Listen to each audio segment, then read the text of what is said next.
ఒక ప్రశ్న. మీరు మీ జీవితంలో ఎప్పుడైనా ఇలా అనిపించిందా? నేనే నా బిగ్గెస్ట్ ప్రాబ్లంలా ఉన్నాను. నా మైండ్ నన్ను సపోర్ట్ చేయకుండా శాబటాజ్ చేస్తోంది. నేను కామ్గా ఉండాలనుకుంటే నా థాట్స్ ఇంకా లౌడ్ అవుతాయి. ఇది వీక్నెస్ కాదు, ఇది లేజినెస్ కాదు, ఇది హ్యూమన్ బ్రెయిన్ డిజైన్. ఈ వీడియో మోటివేషన్ కాదు, హోప్ అమ్మే వీడియో కాదు. ఇది మీ మైండ్ నిజంగా ఎలా పనిచేస్తుందో చెప్పే వీడియో. మీ మైండ్ మీ ఎనిమీ కాదు, కానీ మీకు అది ఎలా పనిచేస్తుందో తెలియదు. పార్ట్ 1. మైండ్ ఎందుకు ఎనిమీలా అనిపిస్తుంది? మనందరికీ ఒక ఇల్యూషన్ ఉంది.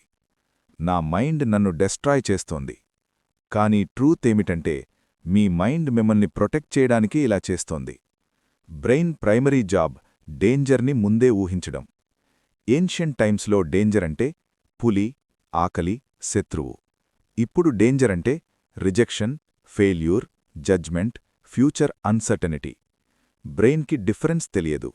రిజల్ట్: చిన్న ఇష్యూకి పెద్ద స్ట్రెస్, సింపుల్ డెసిషన్కి ఓవర్ అనాలిసిస్, పీస్ఫుల్ మొమెంట్లో కూడా యాంగ్జైటీ. మైండ్ ఎనిమీ కాదు, outdated security system. Part 2. Overthinking అంటే ఇంటెలిజెన్స్ కాదు.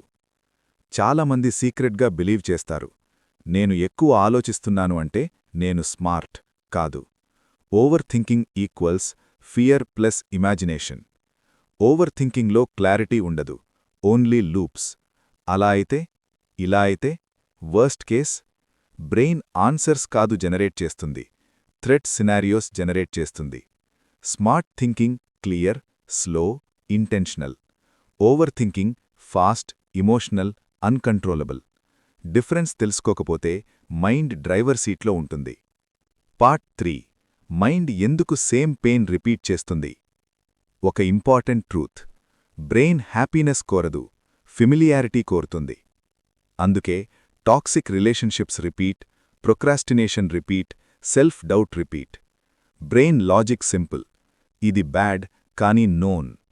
Unknown future greater than known pain. బ్రెయిన్కి అన్నోన్ స్కేరీ. అందుకే చేంజ్ చెయ్యాలంటే రెసిస్టెన్స్ వస్తుంది. మైండ్ ఎనిమీ కాదు, comfort addict. Part 4. Thoughts not equal to reality. ఇది వీడియోలో మోస్ట్ పవర్ఫుల్ పార్ట్. మీ బ్రెయిన్ రోజుకి 50,000 నుంచి 60,000 థాట్స్ జనరేట్ చేస్తుంది. అన్నీ నిజమా? కాదు. థాట్స్ లైక్ వెదర్ క్లౌడ్స్ లాంటివి. వస్తాయి, పోతాయి. కానీ మనం చేసే mistake thought equal to truth అనుకోవడం. నేను యూజ్లెస్, నేను ఫెయిల్ అవుతాను, వాళ్ళు నన్ను జడ్జ్ చేస్తారు. ఇవి ఫ్యాక్ట్స్ కాదు, మెంటల్ ఈవెంట్స్. మైండ్ అబ్జర్వ్ చేయడం నేర్చుకోకపోతే మైండ్ కంట్రోల్ చేస్తుంది. Part 5. Emotion control myth. People say emotion control నేర్చుకో. ట్రూత్: ఇమోషన్ కంట్రోల్ చేయలేం. Emotion equals signal. Anger, boundary crossed. Fear, uncertainty. Sadness, attachment. Problem emotion కాదు, ఇమోషన్తో identity merge అవ్వడం. I'm angry, wrong. I feel anger, correct. One word difference, huge psychological distance. Distance equals power. Part 6. Mind enemy కాకుండా tool ఎలా అవుతుంది? Simple practice. Next time negative thought వస్తే fight చేయకండి, believe చేయకండి. Just say interesting thought. Observer mode. Mind calm అవ్వడం మొదలవుతుంది, ఎందుకంటే attention fuel cut అవుతుంది. మైండ్ బాస్ అవ్వాలంటే మైండ్ని సైలెన్స్ చేయాల్సిన అవసరం లేదు, మైండ్ని వాచ్ చేయాలి. కన్క్లూజన్: మీ మైండ్ మీ ఎనిమీ కాదు, మీ మైండ్ డంబ్ కాదు. మీ mind trained for survival, not for peace. Peace comes from awareness, not control. ఈ వీడియో ఒక మిర్రర్. చేంజ్ మీ డెసిషన్.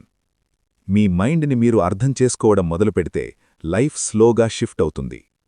ఈ వీడియో మీకు యూస్ఫుల్ అనిపిస్తే లైక్ చేయండి, హ్యాబిట్ కోసం. ఇలాంటి psychology and human behaviour videos కావాలంటే సబ్స్క్రైబ్ చేయండి. Next video: people influence you without words.